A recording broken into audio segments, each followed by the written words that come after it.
जी, आज का हमारा टॉपिक जो है 9th केमिस्ट्री का है बुनियादी तरीक़े सिंबल्स और वैलेंसी। तो सादा सी बात है जी, अगर हम कहें कि ये पानी हाइड्रोजन और ऑक्सीजन से बना हुआ है, उसमें 2 हाइड्रोजनें और 1 ऑक्सीजन होती हैं, और पौधा अपनी खुराक में ग्लूकोज बनाता है फोटोसिंथेसिस में, उसमें 6 कार्बनें, 12 हाइड्रोजनें और 6 ऑक्सीजनें होती हैं। ये कहना मुनासिब है? लंबी सी बात, लेंथी सी बात बन जाती है। लिहाजा हम क्या कहते हैं कि हम कोई ऐसी अलामत बना लें जिससे उनको ज़ाहिर करना आसान हो जाए। जैसा कि हम सिंपल कहते हैं कि पानी, अगर हम कहें पानी, तो पानी के लिए केमिस्ट्री लिखती है H2। क्या लिखती है? H2। इसमें H क्या है? हाइड्रोजन की अलामत है। किसकी अलामत है? हाइड्रोजन की अलामत है। और O क्या है जी? ऑक्सीजन की अलामत है। तो इस तरह सिंपल कंपाउंड के लिए इतना बड़ी बात लिखने के बजाय हमने सिंपल उसके 2 जो हैं लफ्ज़ लिखे, H और O, और H के साथ हमने क्या लगा दिया? 2। तो हमें ये नहीं बताना पड़ेगा कितने हाइड्रोजन हैं।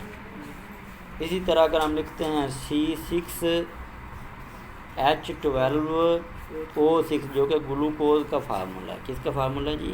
ग्लूकोज का फार्मूला है। तो इसको लिखने से बड़ा वाज़ेह हो गया कि कितनी चीज़ें हैं, कार्बन, हाइड्रोजन और ऑक्सीजन है। कितनी कार्बन है? 6। कितनी हाइड्रोजन है? 12। कितनी ऑक्सीजन है? 6।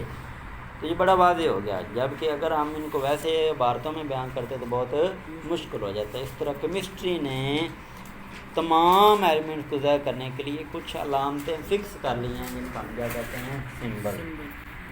तो क्या बता रही है केमिस्ट्री? केमिस्ट्री बता रही है केमिस्ट्री में एलिमेंट को सिंबल से ज़ाहिर किया जाता है। जो एलिमेंट के अंग्रेज़ी, लातीनी, यूनानी या जर्मन नामों का मुखफ़्फ़फ़ यानी कि एब्रीवेशन होगा।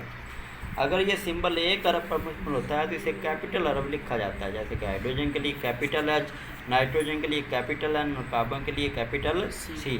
अगर सिंबल 2 रूप पर मुश्तमिल हो तो पहला अरब कैपिटल और दूसरा स्मॉल होगा। जैसा कि कैल्शियम के लिए कैपिटल C और स्मॉल है, सोडियम के लिए कैपिटल N और स्मॉल है, क्लोरीन के लिए कैपिटल C और स्मॉल Cl होगा।